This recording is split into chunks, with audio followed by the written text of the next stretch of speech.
Assalamualaikum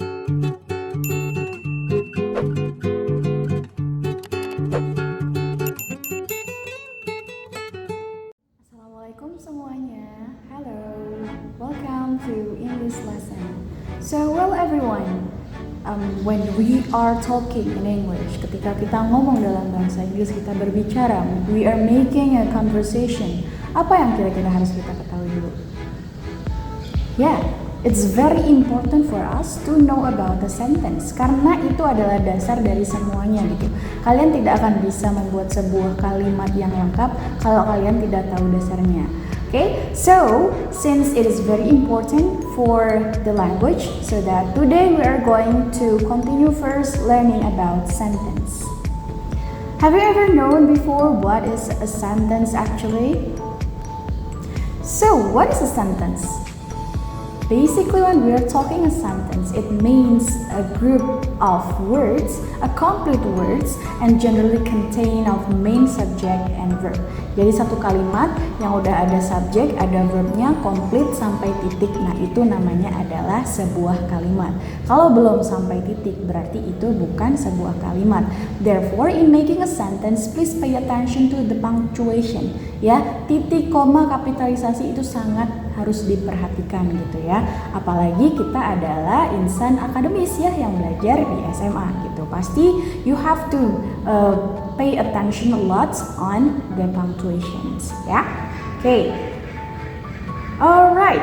Nah, kalau kita ngomongin tentang sentence, kita juga harus tahu nih di dalam kalimat itu ada apa aja sih. Kalian tidak akan bisa membuat kalimat kalau kalian tidak tahu isinya apa.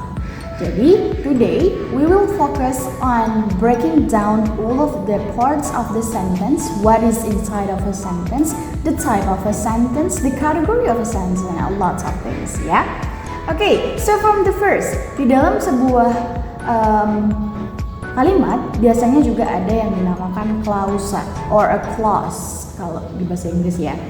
Jadi when we're talking about a clause, it means it is a group of words that contains a subject and verb. Bedanya apa Bun sama kalimat? Bedanya kalau kalimat itu sudah sampai titik, but when we're talking about clause, it's still subject and verb. Bisa nggak Bun clause jadi sentence? Bisa, kalau itu sudah sampai titik gitu ya. Oke, nah sebenarnya di dalam kalimat juga itu banyak ya jenis-jenis kalimatnya dan jenis-jenis klausanya.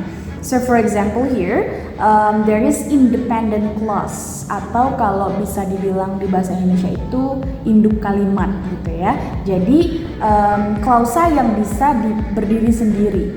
Independent clause is a clause that can stands alone. Stands alone itu maksudnya gimana?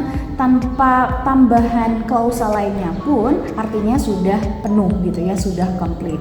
Beda dengan dependent clause. What is dependent clause? It is a clause that cannot stand alone. Namanya juga depend ya, depend itu bergantung, jadi dia bergantung pada klausa lainnya. Nah, kalau misalnya dependent clause ini kalau tidak ada independent clause atau clause yang tidak bergantung pada yang lain, dia tidak akan bisa menjadi sebuah kalimat gitu.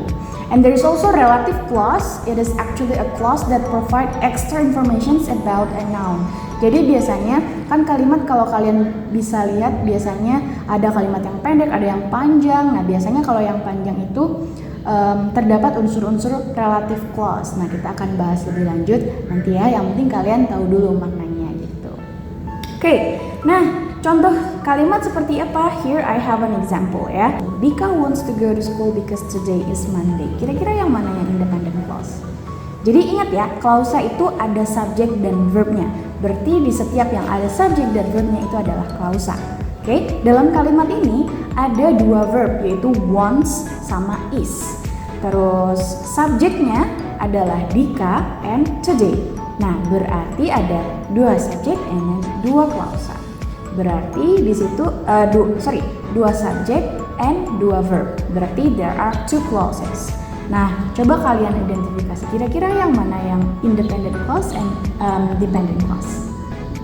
Ya, the first one is independent clause ya. Kita udah tahu bahwa Dika wants to go to school. Biarpun tidak ada because today is Monday, kita udah tahu bahwa Dika wants to go to school.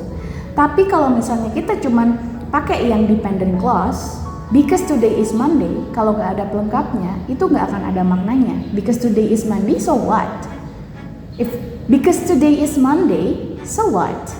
Terus apa gitu ya. Nah, tapi kalau makanya dia disebut dependent clause karena dia harus ada bergantung pada klausa lainnya. Kalau sudah ada Dika wants to go to school because today is Monday, baru kita bisa memahami dependent clause-nya. Oh, oke, karena hari ini adalah Monday, maka si Dika mau ke sekolah. Oke, next. Nah, besides of an example, here I have parts of a sentence. Ya, kenapa kita harus belajar tentang parts of a sentence? Supaya kita bisa membuat sentence-nya, supaya kita bisa membuat kalimatnya. If you don't know about the part of the sentence, gimana kalian mau bisa buatnya, ya kan? Nah, biasanya yang paling lumrah atau yang paling umum kalian ketahui itu kalau di dalam sebuah kalimat itu harus ada subject, verb. Yang paling penting itu ada dua ya, subject dan verb. Terus ada satu lagi object gitu ya.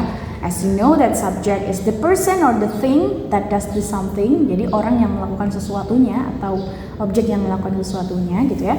And then the verb is the word that express the actions. Jadi si orang tadi ngapain gitu. Itu adalah aksinya, adalah verbnya. Namanya juga kata kerja, berarti dia mengerjakan sesuatu ya kan.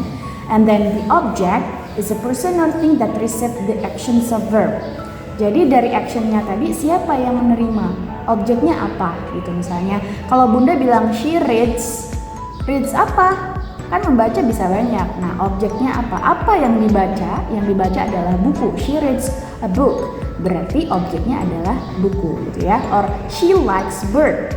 Berarti subjeknya adalah she karena dia adalah orang yang melakukan sesuatu, and then likes-nya adalah verbnya, action-nya. Si she tadi itu menyukai, and then bird itu adalah yang disukainya atau objek yang mendapat perlakuan disukainya tadi. Makanya disebut dengan objek gitu. Jadi in a sentence at least ya yang paling simple itu kalian memasukkan subject, verb, and then object. Atau paling minimal itu adalah subject dan verb ya, wajib gitu.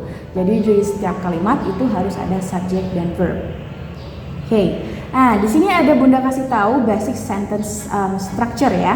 Sebenarnya sentence structure atau word order urutan katanya itu sebenarnya banyak banget. Tapi Bunda mau ngasih yang basicnya aja karena kita masih baru mulai gitu kan ya.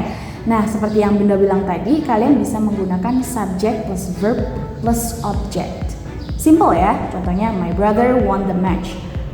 She likes the match. Or she reads the book.